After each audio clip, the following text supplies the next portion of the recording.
You're listening to the Joe Mays and J-Raff Show, giving you weekly sports analysis, opinions, and discussion. Now, here are your hosts, Joe Mays and J-Raff.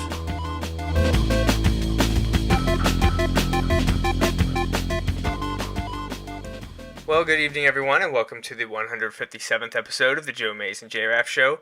I'm one of your hosts, Joe Mays, alongside of me, co-host J-Raff. Yeah, it's good to be with you here, kind of midweek, a little different for us, our typical show, but, I know with crazy schedules, towards the end of the year, it's good to get a show in here. Yeah, we've been missing our normal Sunday evening block just because, like you mentioned, the holiday is just crazy from Thanksgiving through New Year's. Just a lot of things happening, especially on the weekends. And we want to make sure that we got a couple shows in here. We're going to do them during the week, obviously, this being the first one here on Wednesday evening.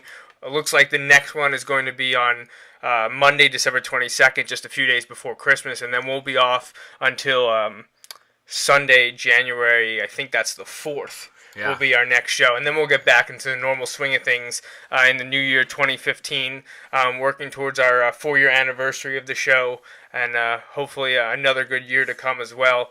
We've eclipsed the 150 episode mark, and we're hoping to get close to 200 probably about this time next year. So a lot of exciting time, a lot of great things going to happen in 2015, but couple more shows left in 2014. Yeah, definitely have some stuff to get in here before the end of the year.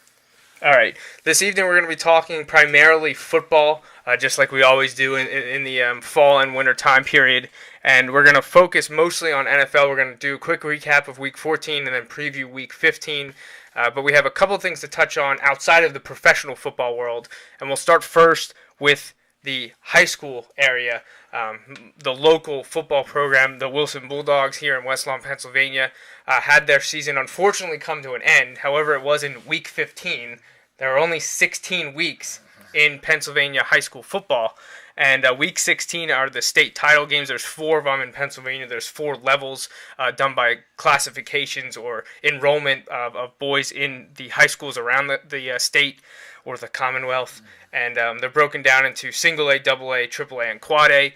Wilson is part of the quad A classification, and they were playing in Week 15 at neutral site Mansion Park in Altoona against the District 7 champion Pine Richland Rams, who had come in, I think, averaging over 45 points a game.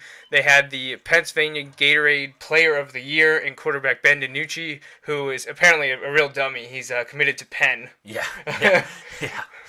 So they had a gunslinger there. They had 2 big wideouts, a very strong running back who I believe is, if he's not on scholarship, he's walking on at just West Point. Going to West Point. So, academics and stuff like that, So Wilson was going up against a really, really strong opponent, 14-0. WPIAL, anytime you talk about them, they're usually the cream of the crop in terms of Pennsylvania high school football. Especially if you get an undefeated District 7 team. It doesn't happen every year. That happens from some districts. That's rare at a District 7. I shouldn't say it's rare. It's something special when it happens in District 7 as much as anywhere else. But I mean, that area, anybody who's familiar with Pennsylvania football, and even outside of that, anyone who's familiar with like college football and recruiting and things knows how strong Western PA football can be, specifically Southwestern Pennsylvania football, and it was a great team. And Wilson had them on the ropes. Yeah. I don't think they had been played like... Now, it's hard to say this when you're talking about a Pittsburgh team that I don't know if they've been challenged like this. I think their Pittsburgh Central Catholic games and one of their North Allegheny games looked like it was close. But that was... I don't think... I guess I shouldn't say that they were challenged, because they were obviously challenged. The teams they play in Western Pennsylvania are always pretty darn good. But I don't think they expected it to be a challenge the way it was. I don't think they expected to be losing by 10 early in the fourth quarter. No way. Wilson led 17-7 basically at the start of the fourth quarter. I think the first or second play of the fourth quarter, Pine Richland scored to cut it to 17-14. And then you could kind of definitely feel, even though the air was already coming out of Wilson's balloon, that was a big deflation right there when they cut it to 17-14. And the reason I say the momentum and all the air in Wilson's balloon was coming out was because in the third quarter, 2 times, Wilson had the ball basically at Pine Richland's 10-yard line after mess-ups on punts. One, Wilson blocked it, and the second one was mishandled. Right. And Wilson, on those 2 drives inside Pine Richland's 10, was only able to get 3 points. Right. And so at that point, when you had a chance to potentially, if everything goes your way there, you're up 28-7, and instead you're up 17-7. Yeah, huge. It's huge. That was the difference against the team that we knew going in can put points up in a hurry. Absolutely. Even against the great defense. And I think they were caught off guard by the defense. They How weren't able to really the run the ball. was. And they were completing passes, not at the same clip that they normally did, but the Wilson guys were there making the tackle a lot of times fairly immediately, which was good. And like you said, though, they kind of had some opportunities to put some distance, put some some safety there, and they didn't get that part done. And against a really good team that can come back in a hurry, and they did. And they scored 3 touchdowns on 3 straight drives in 10 minutes. Yeah. To cut the lead, get to erase the Wilson's lead and take the lead themselves 28 to 17. It was 17-14 though with 2.5 minutes to play, and then all of a sudden it was 21-17, and then of course now you're scrambling, you're trying to score, you're going for it on 4th down, you're throwing passes that you might not normally throw. Wilson turned the ball over. Pine Richland ended up scoring again with less than a minute left. That was stretched to 28-17. So even though it was an 11-point loss, it was a lot closer than that. And the fourth quarter just couldn't hang on. It's unfortunate because these kids were fighters. I know oh my gosh, Coach Doms talks about how very rarely, not just in Quad A, but in District 3 and even at times LL League, were not the most athletic or the biggest. Right. I was watching the stream of the game, and the announcers, who, granted, they hadn't seen a Wilson game all year, so they were getting a lot of it from Coach Doms.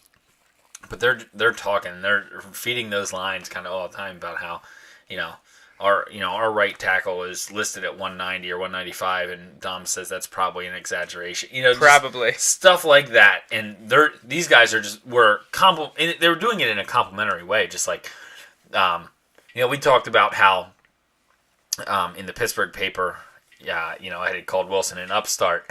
But again, when they're not 100% sure, and then they go and they talk to the coach and they hear they hear all the coach speak, and that going off of what they were given, okay. Now, when you look into it a little bit more, obviously that's not exactly the upstart's case, a terrible word to describe the Wilson football program. I think maybe if they were, I don't know. A lot of people in a lot of places mentioned how this was a year earlier than they were expecting for Wilson. And I don't know. So I don't know what word you would use for that. I think that term would have been better. I don't think I want to get into the prognostications of the 2015 season right now, especially the seniors haven't even received their jackets yet. So out of respect for them, I think we'll hold off. But it's no secret that everyone in the West Lawn area has been looking forward to the 2015 season. And we'll talk about maybe next on the show on the 22nd, if not on the 22nd, most likely on January 4th when we come back into the new year. But the 2015 season for Wilson football is shaping up to be a great one. I say reminiscent of 2012, but 2014 was pretty spectacular. Yeah, it was an amazing year. And the way they came together and the way they played, I was certainly impressed. Definitely impressed. 2012 was the season that I was looking forward to when I first came back coaching in 2009. I knew that group of 9th graders, which would be seniors in 2012, they were something special. And they went on to win District 3 and play in the Final Four. But a year before 2012, in 2011, when those guys were juniors, that was kind of what people thought, that was a year early. Wilson was peaking then. We lost in the District 3 final to Central Dauphin, who went on to win the state title that year. The next year we came back and won and then got to the Final Four. But then 2013 and 2014 were supposed to be rebuilding years, down years. We didn't have the players. And all that the teams did in that time period was go 26-2. Didn't lose a regular season game. Made it to the district final and won the district final this year. So, if those are rebuilding years, I'm excited to see what 2015 has in store, but especially because there's a trio of juniors this year to be seniors that have been with the program now for 3 full years, entering their 4th year next year. that have a chance to become probably the most decorated players in the history of the Wilson football program. Yeah. So, I mean, there's a lot standing in the way of that, and you and I actually, again, off the show, have already started talking about some of those things, actually last Saturday evening. But that's just, those are the conversations that we always have.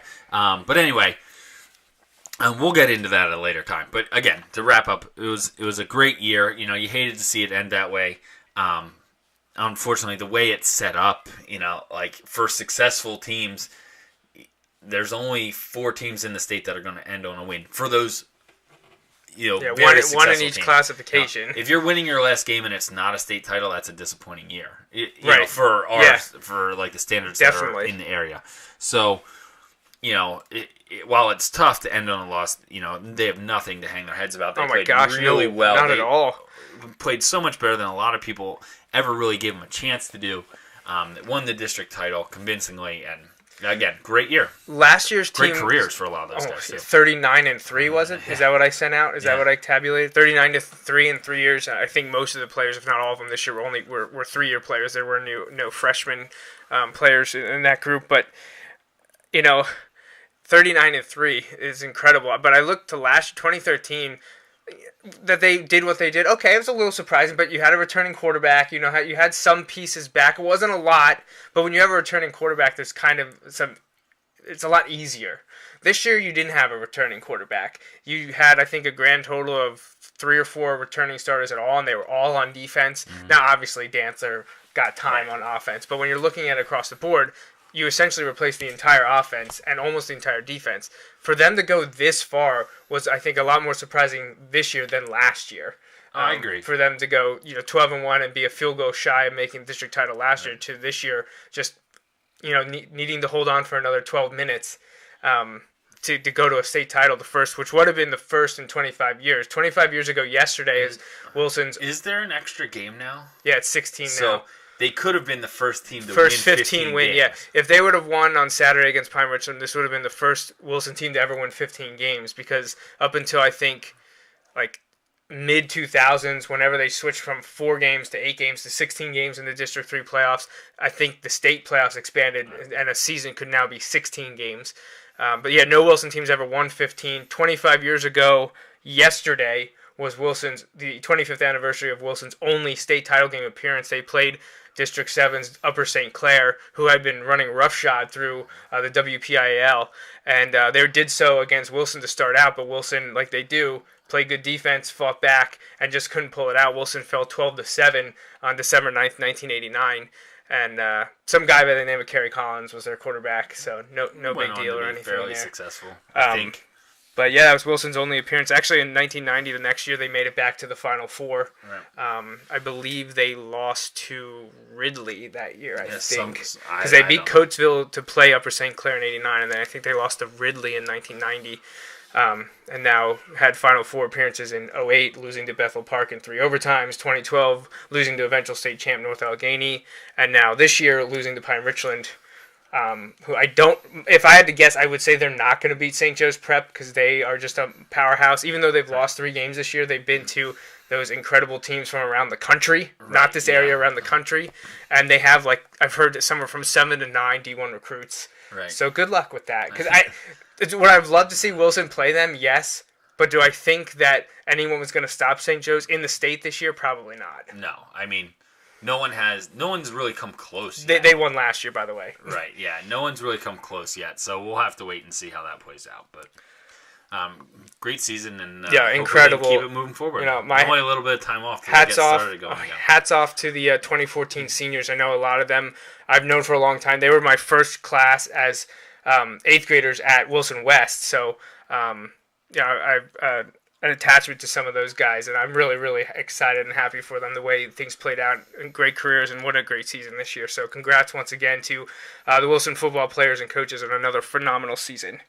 All right, quickly before the NFL stuff, just want to touch on Penn State. Obviously, we know their season ended 6-6, not great, but because the sanctions were lifted, they get to go bowling, and they were selected for a bowl. All the Big Ten schools were. Which, it was the key. We had talked about this before, and just a quick little stat. For the Big Ten, I'm happy Ohio State got in. Yeah. Oh, yeah. And to be honest, the way they played against Wisconsin, they looked like they deserved it. That's not the issue. We didn't make, no, we don't hide it at all. We are not Ohio State fans here at all. We're not even necessarily huge Big Ten fans. Not anymore. However, we, our allegiances still are there in some respect just because that's the way it is.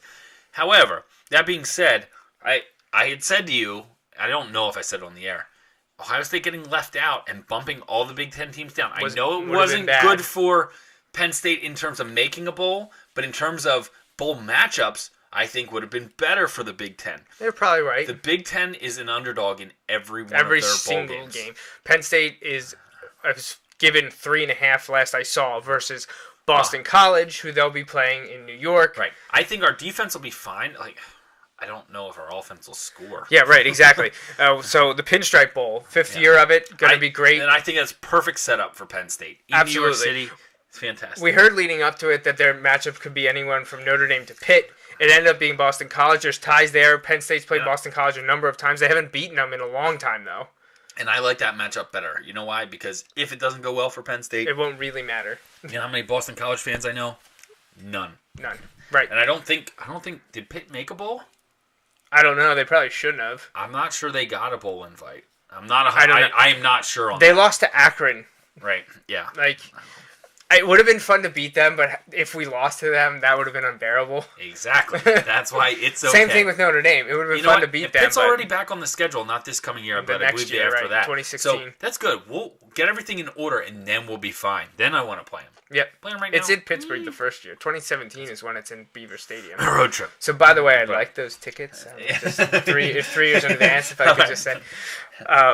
But yeah, so Penn State's playing in the fifth Pinstripe Bowl against Boston College. Boston College has a great rushing offense, as they normally do, and a stingy defense. Penn State has a terrible offense and a stingy, maybe one of the best top 5 defenses in the nation. So it'll be interesting, probably low scoring. We may need some defensive heroics, unless the offense does great in these extra 5 weeks of practices leading up to it. The game is Saturday, December 27th at 4:30. Maybe if you have a top 5 defense, maybe you don't need a great offense. We just need. It'd be nice to have a top 100 offense. If we get to 21 points, we should win. I told my dad today, Penn State scores 20, we win. That's ridiculous. So it's true. So I'm so happy that they made it. I know a lot of people are like Pinstripe Bowl. Who even cares? It's in New York. I care. That's fine. That's 5 it's weeks better of practice than they got.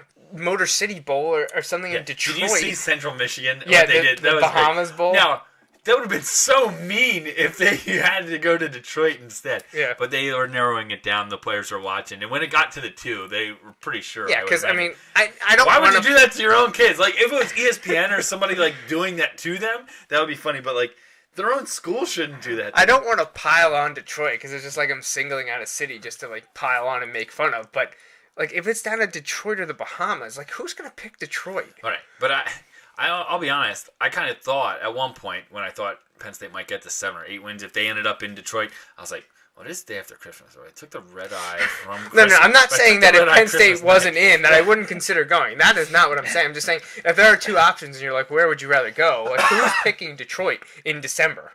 Okay, if you could put out all the bowls, I'm not sure anyone, except maybe the fact that it's in a dome. Would you rather go to Boise for the Idaho potato one or whatever? I've never been to Boise. It is blue turf. It's true. There's pros and cons. If you're gonna be cold, do you want to go to Boise or Detroit? We'll move on. Yeah, we'll move on to that. So anyways, I'm putting you in no way. Saturday, December 27th, 4:30 p.m. Is Penn State Boston College. Their first bowl game since after the 2011 season, and they lost that too. So it'd be nice to maybe get a win under their belt. That was just that season. Those many years ago now. Let's not talk about it. Yeah, let's move on. So. Congratulations to them. I'm excited for it. I actually just got my official recruitment package. Did you get yours in the mail? It would have gone to my dad. Okay, so probably did. I'm apparently Penn State's recruiting me to be a season ticket holder. Hey, they're trying to wine and dine me. I might let them. We might have renewed already for next year. Oh really? So, yeah. That's right. Okay, so anyways, moving on to NFL talk now. Week 14 is in the books. We're on to week 15 now. I guess. The biggest thing in Week 14 is that neither the AFC North nor the NFC South are at all decided in any capacity, it seems. The AFC North got brought back together once again. If Cincinnati would have beat Pittsburgh, that would have given them, I think, a 2-game lead. But that tie throws some interesting metrics in there. But and everybody thinks it's funny when you say at the beginning of the year, like, oh, well, that was better than losing. And everybody's like, yeah, of course it is. Yeah, but I don't think you get what I mean. Like, when you come down to the end, like, you could have the same wins. Like, the Steelers and Bengals could have the same wins at the end. And that tie for the Bengals will be the tiebreaker, right? Like, because they have a better winning percentage, right? Like, I don't think people realize that. They're like, we have the same number of wins. Yes, but they have fewer losses. If they're 11-5-1 or whatever, 10-5-1, right, and the Steelers are 10-6, guess what? The Bengals are better at 10-5-1. At 10-6, the Steelers might be home. They They're might not even in. Yeah, you know, like it's hard to say. So yeah, I understand. But I don't think people get what I'm trying to say. They will when it pops up. Right. Yeah. Yes, so I don't know if there were too many other interesting games. Patriots beating the Chargers was a big one. If the Patriots lost that game, it would have made the AFC, buys interesting, home field advantage interesting. I don't see the Patriots, and I hate to say this, losing the rest of the year. I don't know who they. I think they play the Dolphins, Jets, and Bills. Ooh. So it's something like that. Oh yeah, because the Bills, I think. The Bills played Denver last week. The Bills have a ridiculous schedule. Oh, they do. They have a ridiculous schedule. Yeah, I looked at it. The Patriots, I know that they host Miami this week. Why do I know that? Because I'm going to it. Then they travel to MetLife to play the Jets, and then they host the Bills to end the season. So, yeah, the Patriots will more than likely be 13-3. Right. I would say easily good enough for 2 seed, and I think they have the tiebreaker with the Broncos. Right, so they'll get the 1. So they're probably going to end up having... Unless they slip up. But even there, I'm not sure the Broncos will win out. Like, I just don't know. Yeah, it's hard to say. They haven't looked great recently. I really thought Miami could take it to them. They fought, but ultimately came up short. The Bills, same thing. They fought, but ultimately came up short. But the passing game's not clicking for the Broncos at all. Right. Now, Julius Thomas sat out. They have some injuries there, but... Kyle Orton outpassed Peyton Manning, by the way. Right. Which I think is just it's the third time this year that Peyton Manning wasn't the game's high passer. It's the first time since 2010 that he didn't throw a touchdown pass. Yeah, it was like 55 straight games. Little misleading because there was a year in there where he didn't play. But, he's still, his streak has been going. Really, look at the last month for Denver. Wow. They got blown out by New England. They lost by 22. Now, it wasn't in New England, right. But still, you lose by 22 to the Patriots in a big game, not able to do anything. Next week, look at that, though. The top rusher was 33 yards. In that That's game. insane. Well, look at all the games. How many of them are over 100? Ronnie Hillman got to 100. He got to 109 here. Trey Mason got to 130. Now, C.J. Anderson got 167. C.J. Anderson got 168. But yeah, looking at that month, they got crushed by New England. They destroyed Oakland. Right. Then they lost to St. Louis, only scoring a touchdown. Got destroyed. They had to claw their way back against the Dolphins to win by 3. Right. Then beat Kansas City unconvincingly. They did it, but Kansas City hasn't been playing great recently they have either. not. And now they squeak by Buffalo. Right. I hate to pick on a team that's winning, right. but they are not doing it in convincing fashion. Yeah, it's hard to say you're an ugly 10-3, but but we said that wasn't it about Kansas City or Arizona or someone last year? We're like, that's not a very good 10-6 team. Right. And so when you get to 10-3, it's going to be interesting. They play San Diego this week. Yeah, it's a huge game because San Diego's come alive now. Right. And Phillip Rivers, it's in San Diego. His numbers too. In December are really good. Right. It's in San Diego, so weather shouldn't be an issue, which also helps Denver. So that it might be better for them if they played them in Denver. I know that's kind of counterintuitive, but you know what I'm trying to say. The other team may have the advantage if they're playing in Denver. Right. So Denver finishes at San Diego, at Cincinnati, and then hosts Oakland. You could easily see them lose 2 out of those 3. Right. And then they're 11-5. Right, because if you look at it, well, yeah, they play 2 teams that are fighting for the playoffs in the last 3 weeks. So San Diego and Cincinnati.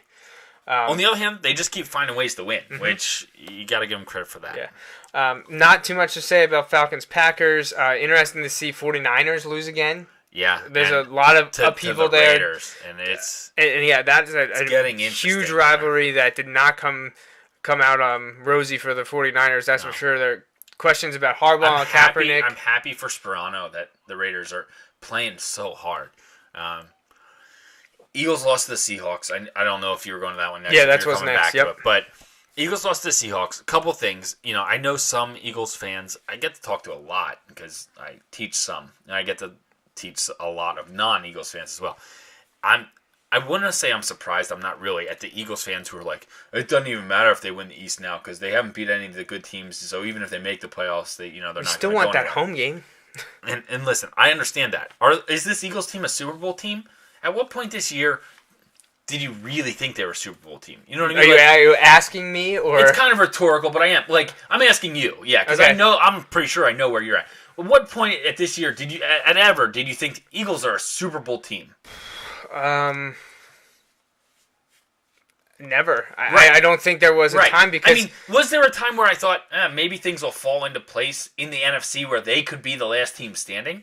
Maybe.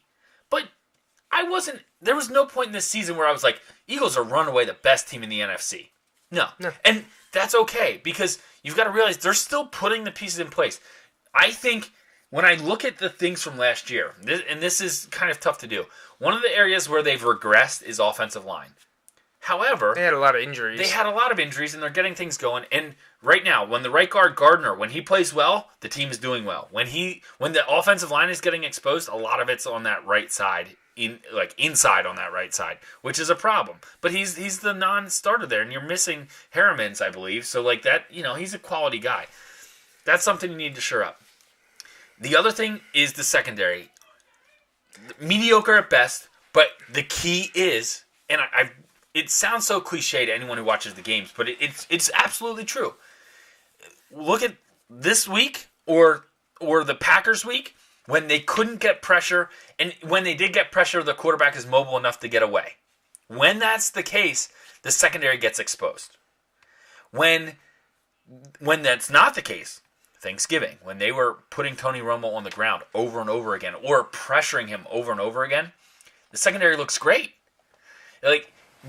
That's not a coincidence. That there's a relationship there. When Trent Cole and company and Fletcher Cox and all those guys stop the run and get pressure on the quarterback, the secondary, which is mediocre, looks above average.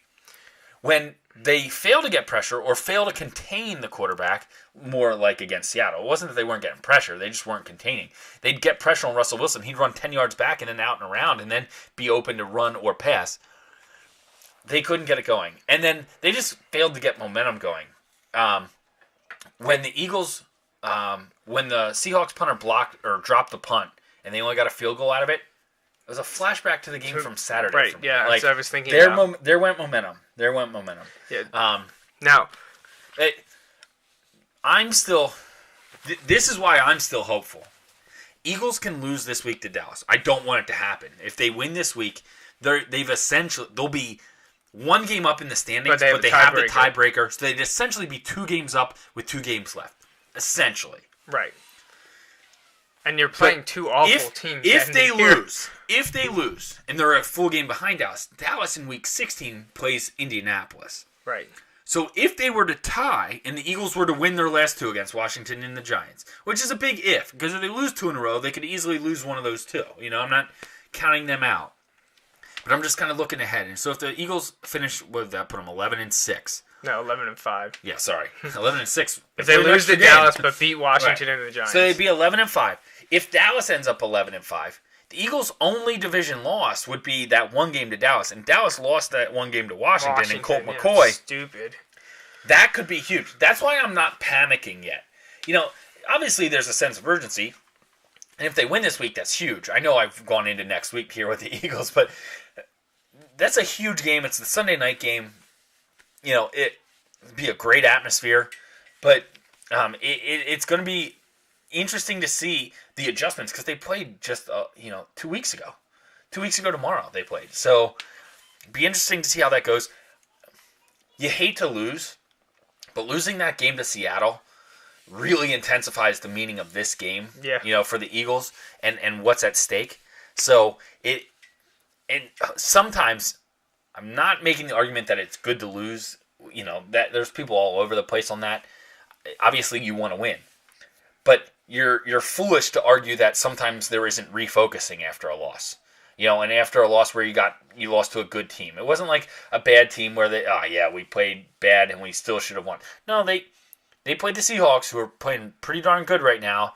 And while they had their chances, it wasn't necessarily going down to the wire. The Seahawks handled them pretty good. So maybe there's some refocusing there and, kind of get that sense of urgency back and can get the job done this week. That's my hope. Do you want my neutral, unbiased take on the team? I agree with basically everything you're saying. And my point of emphasis and thinking about the future in terms of this year, the Super Bowl, is, do I think they can get there? I think it could happen. Do I think it will? No. And the biggest reason, and you mentioned it, is the secondary.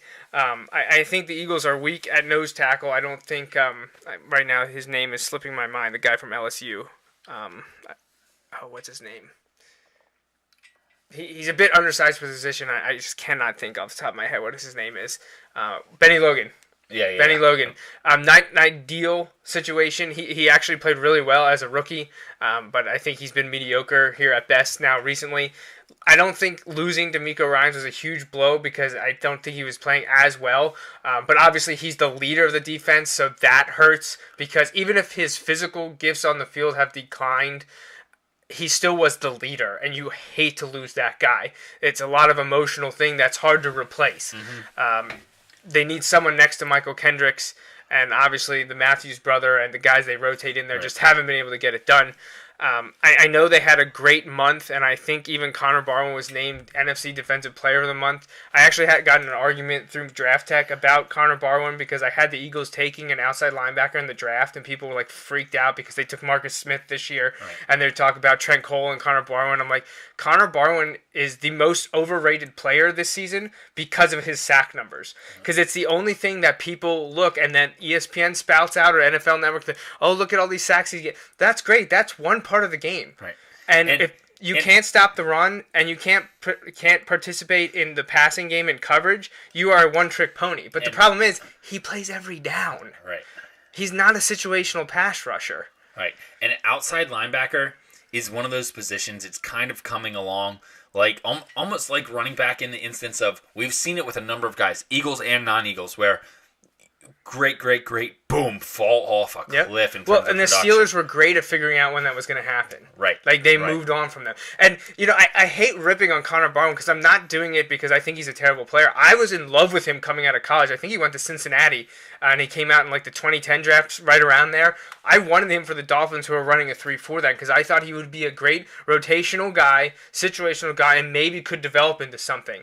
And obviously he's shown that he can rush the passer, but his ability to stop the run is average. His role in coverage is awful. If you're not sending him on the blitz, he's a huge liability. He gave up, I think, last I checked, it was 2 or 3 touchdowns. Like, the other people in, like, the entire NFC East had given up a combined 2 at the position, at outside linebacker. And if you look at outside linebacker on the other side, you have Trent Cole, who's a converted DN. And he plays. So you don't have a coverage. No, you don't. Exactly. So they're asking Barwin to do it. He can't do it. Cole obviously can't do it. Cole's played much better at the position than I thought he would. But he's 31. You know how the Eagles are with veterans at that age. He's going to drop off too. So now you're looking at one guy who's probably overrated in terms of the way he's playing this year, and another guy who could drop off at any moment. Marcus Smith has shown nothing this year. He was probably a reach anyways. That's why I think there's a chance the Eagles could look that way again this year. But anyways, the main reason I think the Eagles aren't destined for a Super Bowl victory is because of their secondary. You might get pressure from Cole and Barwin when you need it, but when you don't, you see what happens against some of these teams. And when you go against a passing, like real passing teams, like with Green more Bay, than 1 or 2 weapons, you need those guys to cover. I'll reserve that comment until after this week's game. But the Cowboys can be very good passing. I'm not trying to take that away. But no one here is going to confuse their weapons with, say, this obviously wouldn't be until the Super Bowl, but like Denver or Green Bay or other weapons. It's very different. I don't think they're making the playoffs, or let me rephrase that. I think they will make the playoffs. That's part of the fan in me talking. Like, I understand it's a very real possibility that they could make it be 11-6 and not make the playoffs. But I think the whole idea of, if we don't make it to the Super Bowl or lose, if we lose in the playoffs, then it was a failure of year. No, my gosh, look at the state of this team when Chip Kelly took over, and the things that I say are problems, like the secondary, while still mediocre at best, they're figuring out who they are back there, who's good, and they're buying time with some of these guys. And it's clear as day. They're buying time with some of these guys. Now, can you improve every one of those positions in one draft? No. You can't. But no team's going to do that. You know what? Every team's going to have their ups and downs. But you know what? If they add a guy, if they add a corner somewhere, or they get a safety later, stuff like that, then you start to piece those things together. You add 2 guys in your secondary, and you get a legitimate outside linebacker who can cover, and you keep your established rush. Or just find someone to play with Kendricks. Right. Well, yeah. I'm a big Michael Kendricks fan. I feel like... I love Michael Kendricks. Like there's about one play every game where I'm like, he almost had it. But there's about 3 plays every game where I'm like, where did he come from? Like, could you imagine him next to someone like Patrick Willis? Oh, my gosh. Now, I know that's picking a superstar, or maybe a guy who's declining now, but was a superstar at once. So that's hard. But anyways, the secondary. Right. Kerry Williams, Bradley Fletcher, not big enough to compete against these leagues. You have the probably best, and I've been hyping him up since he came into the league because I wanted him in Miami so badly. Brandon Boykin is the best nickel cornerback, and he has been for like 3 years now. They don't use him enough because he's not big enough to take. He can't cover every play. AJ Green, Julio Jones. Megatron. These big time receivers. You can't go out there and just put him on a slot receiver because teams will get you in formations where that's not going to work. He is an incredible nickel back. I'd love for him to be able to stand up or slot back, whatever you want to say. I'd love for him to just all of a sudden grow a few inches and be able to cover some of these guys and solve your guys' issues at a number 1 corner, but that's not going to happen. But you need at least 5 guys in the secondary. The Eagles have a nickel back in Boykin who's great. Jenkins has played well this year. At free safety, but you again, don't how much are you getting there? You don't have a 1 or 2 corner or a strong safety. Right. Like they've rotated how many guys through the system now, and it's just not working. Right. So that's why I don't think the Eagles are Super Bowl champs this year. Absolutely. But I look in the NFC. The only team that I do not think they can match up with is Green Bay. Right. Well, and when you look at certain things, and that's the thing, I'm like, if they get the right seeding, if they were to sneak into the 2, which is possible, if Arizona loses 2 of their games and Seattle loses 1, and I'm assuming Green Bay wins out, which isn't necessarily super safe. They have to play a couple. Detroit. They have to play Detroit yet, and I think the Bears and the Vikings. They should win those, but they should win all 3. But they could lose 1. But it's not impossible for the Eagles to get the 2 seed, and if they get the 3, so they don't get the bye, they're playing the 6, so they might play like the Lions or someone like that. It's not impossible for them to win a game, and then you win that first game, and then you would get 2 home games, wouldn't you? Or no, they would go on the road. They would if go on you the win road as the 3, you have to go on the road for the second one. They would get 1 home game. They might go on the road the second one, and who knows? I don't know. See, but the only team that I would definitely say they don't have really a good chance against, just a terrible matchup, is Green Bay. Seattle is a bad matchup, but do I think that the Eagles, at their best, could give them a game? Yes, I really do. I think Seattle, in the form that they're right now, and by the time you would get them in the playoffs, I don't know if they could beat them. Like, I'm not saying the Eagles would be favored, but would I like to see it as opposed to missing the playoffs? Absolutely. I want to see us get that other shot. If they beat you twice, they beat you twice. They're the better team. What can you say? The Eagles have to hope that the grueling schedule that Seattle will finish with will either not nick them up enough that they're not full strength going into the playoffs, or they stumble twice. Right. I think at worst the Eagles are going to go 2-1 in their final 3. That gets you 11-5. Seattle's at 9-4, but has the tiebreaker, the head-to-head matchup. But they have to host San Francisco. San Francisco's playing awful, but it's a rivalry. However, it's in Seattle. Right. But they have to go to Arizona. Now, I know they don't have Carson Palmer, so they're a bit depleted as well. But that's a huge game for Arizona. Right. Then they have to host St. Louis. Now, if this was at St. Louis, but still, St. Louis is playing a lot better now. What are they, 6-7? Right, and St. Louis is suited. They're a team that's suited for Seattle. Right. Like, in terms that of, defense is playing like I thought they would entering the year. Yeah, the team I'm seeing now, I'm thinking, man, if they Thank God the Eagles already played them, right? Joey would have nailed this pick.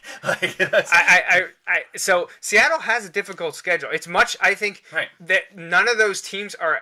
I know I'm going to say this, even though they beat Dallas. I think Dallas is a better team than all three of them. Now Dallas beat St. Louis, but lost Arizona and San Francisco. But at this point, I'd take Dallas in those three matchups. Right. So, but then you have Washington and the Giants. All three of those teams are better than Washington and the Giants. Right. So I think Seattle has three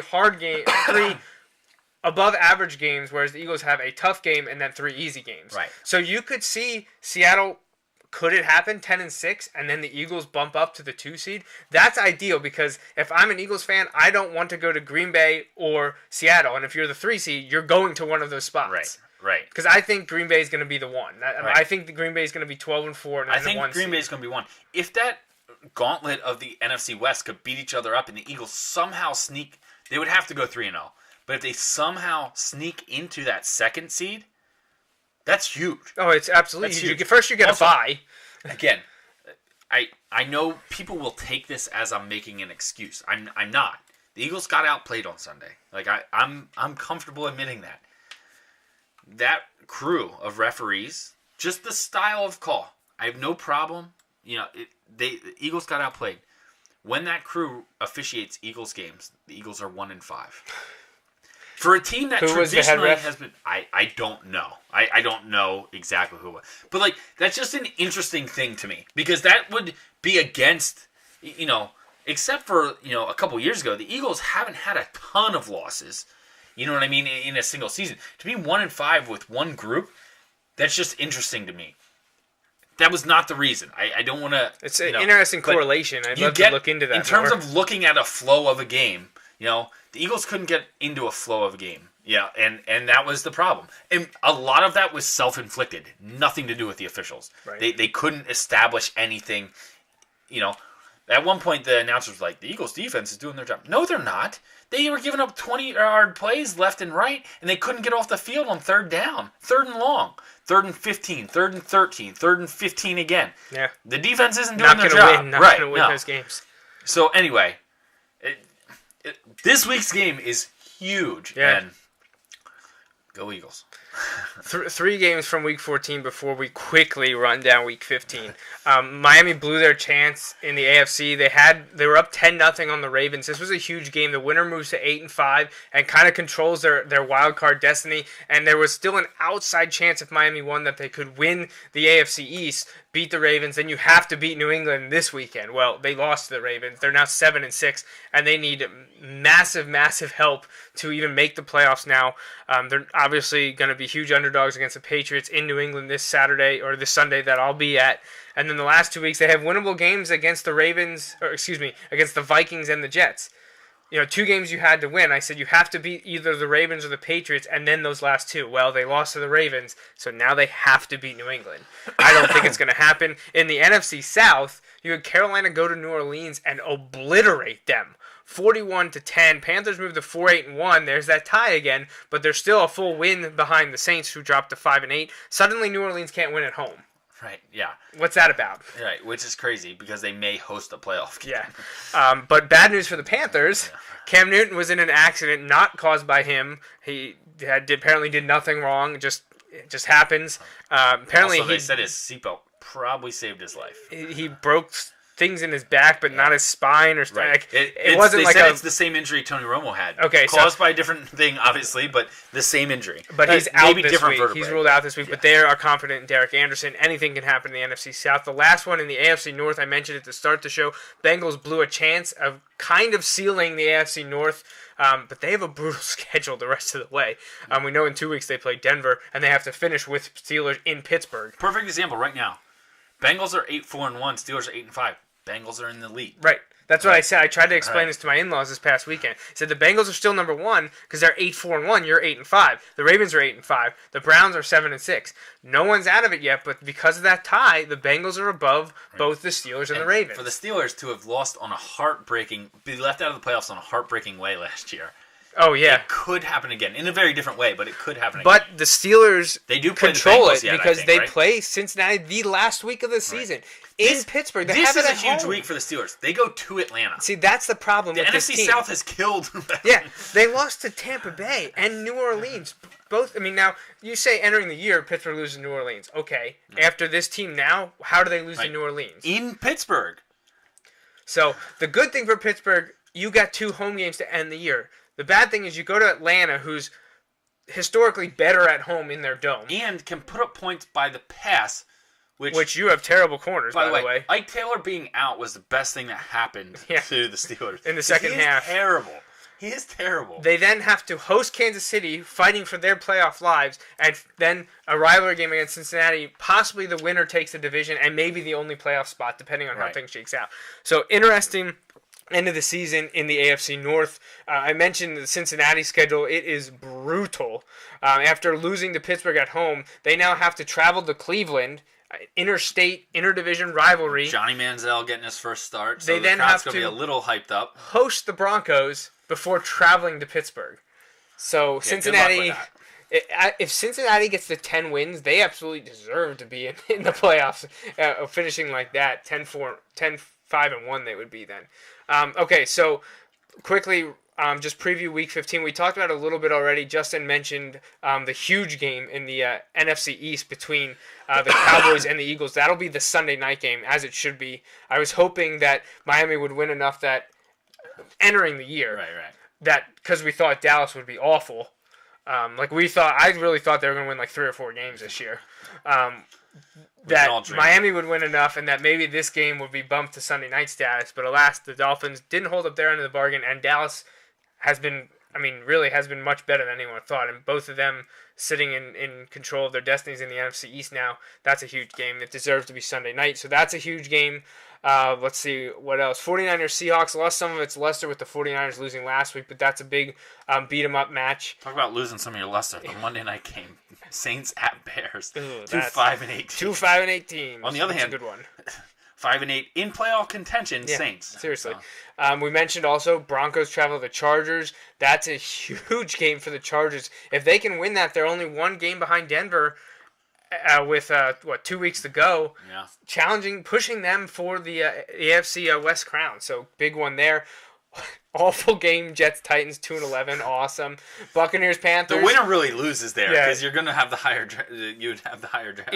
Typically, a game between 2-11 and a 4-8-1 team, not important. But with the Cam Newton injury and that they're both in the NFC South, I think the Bucs haven't been eliminated yet. If I'm right, I think if they'd win out their last 3 and a lot of other stuff would happen.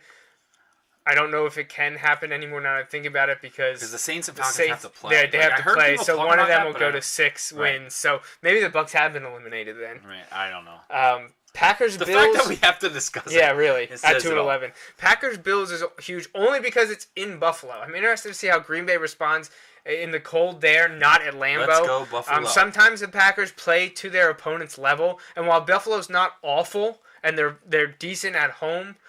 Green Bay's the better team. They went to Denver last week and lost by a touchdown. Right, so they played really well. There's no reason why they couldn't keep it close with the Packers, who are coming off a short week and traveling to Buffalo. Weather should not be a factor for the Packers, though. Bengals at Browns, just mentioned that. Huge AFC North game. And perhaps the biggest game in the AFC South this season is the Texans-Colts. The Texans have never beaten the Colts in Indianapolis.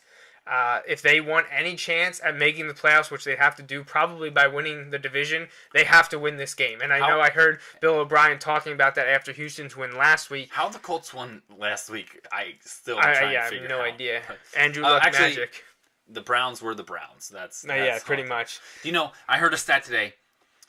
Teams are 48-2 if they score 2 defensive touchdowns in a game. 2 losses by the Browns? The Browns last week. And the Browns in Week 15 last year. Oh, okay. So, let's see. We still mentioned Steelers at Falcons, Redskins, Giants, Cardinals, bunch of Rams. nobodies. Cardinals, Rams, interesting only because the Rams are playing a lot better. Cardinals squeaked out a win against the Chiefs last week, but if the Cardinals want to cement an NFC playoff spot, they need to win this game. Yep. And lastly, I mentioned it, Dolphins at Patriots. If the Dolphins want to make the playoffs, this is a must-win. I will maybe, unfortunately, be there, depending on the outcome. No, hey, if they win, you'll be. Oh, if I win, I will be just freaking out, trying not to be killed.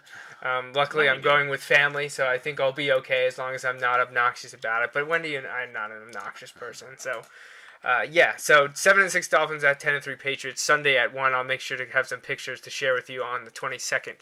I think that's it. Is there anything else? No, that's about it for me. Okay.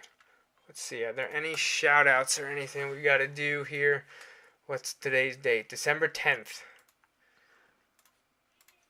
Was not prepared for the end of the show. Well, I guess I'll say it now because the next show is afterwards, but I'll say happy birthday to my dad, who will be his 60th birthday. I thought you were saying to me, to yourself. No, on Friday, December 19th will be my dad's 60th birthday. So a little bit early, but happy birthday to him. And if I forgot anyone, I'll make it up to everyone on December 22nd. Right, and happy birthday to you. Oh, yes. Thank you. But I think that's it. So thanks for joining us. That wraps up the 157th episode of the Joe Mays and J-Raff Show. We hope you tune in every Sunday evening at 6:30 for our take on sports. Until next time, I'm J-Raff. And I'm Joe Mays. Thanks for listening.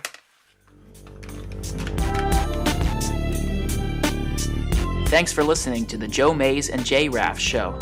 Don't forget, you can download each episode of the show from the podcast section of the iTunes Store.